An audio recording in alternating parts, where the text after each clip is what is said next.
Let the hot takes fly.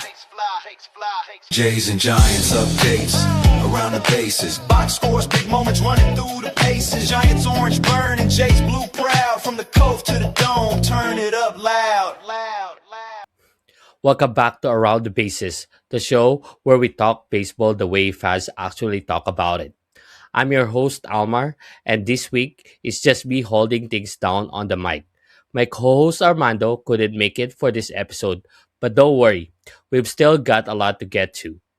On this episode, we're diving into a question that a lot of Toronto Blue Jays fans have been asking lately. Can Ernie Clement actually replace the production of Bo Bichette in this lineup?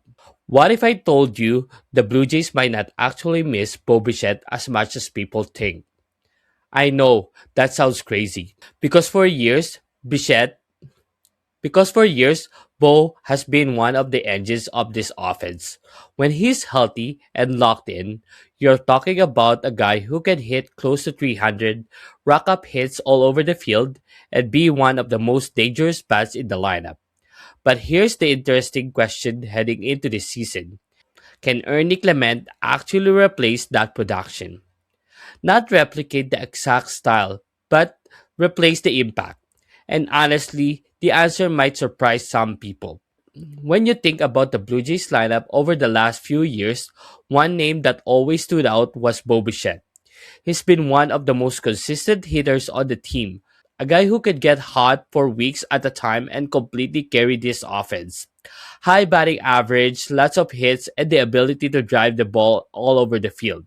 So naturally, when a player like that leaves, the immediate question becomes who can fill that void?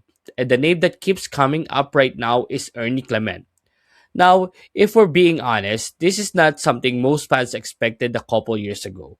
Clement was originally viewed as more of a utility player, someone who could move around the infield, give you solid defense, and maybe provide some contact at the plate. But last season, Clement started to show he could be more than that. He finished the year hitting 270 with 9 home runs and 50 RBIs, along with an OPS of 711. Now, those numbers aren't going to blow you away on paper. They're not that kind of stats that immediately jump off the page, but they are solid, especially for someone who wasn't locked into an everyday role the entire season. And the thing that really got people paying attention was what happened in the postseason. Because Clement didn't just play well, he went on an absolute tear. He set a single postseason record with 30 hits, hitting 411 over 18 games, added a home run, and drove in 9 runs, and scored 13 times. That's the kind of performance that makes people stop and say, okay, maybe there's something here. Now, of course, postseason runs can sometimes be small sample sizes.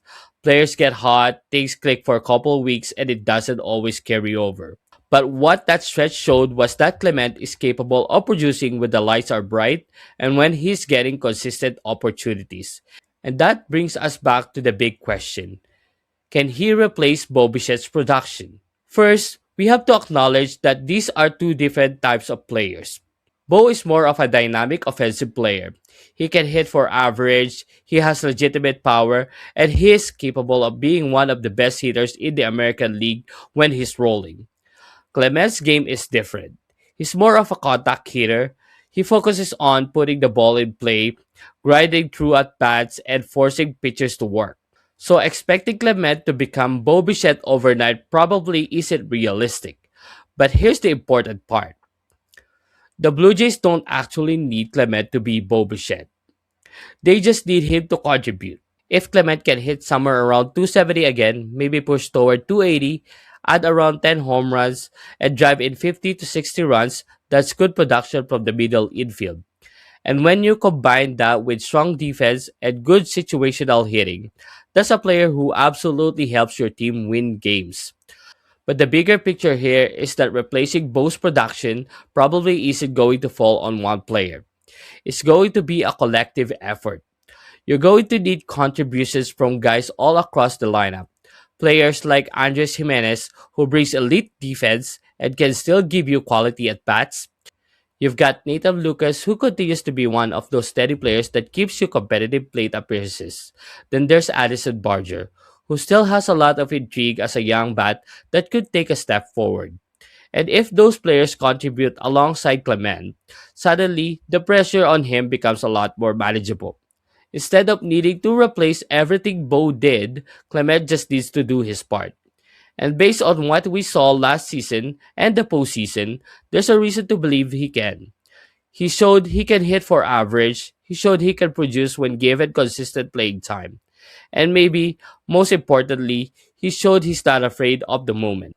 Sometimes players just need the opportunity. Sometimes they need that one season where the door opens and they finally get a full time role.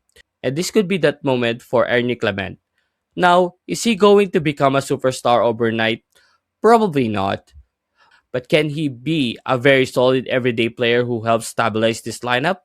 Yes, absolutely. So when we circle back to the main question, can Ernie Clement replace the production of Bo Bichette? I think the answer is yes, but it's going to look different. He's not going to replace Bo in the exact same way. But if Clement continues hitting around 270, contributes offensively, and the rest of the lineup steps up, the Blue Jays might end up replacing that production as a group. And sometimes that's actually the better way to do it. Now, we want to hear from you. Do you think Ernie Clement can step into that role and help offset the loss of Bo Bichette? Or do you think the Blue Jays are still going to feel that loss in a big way this season? Drop your thoughts in the comments. We always love hearing what you guys think. That is it for Around the Bases this week. Please like, subscribe, and share this episode. We will see you next time around the bases.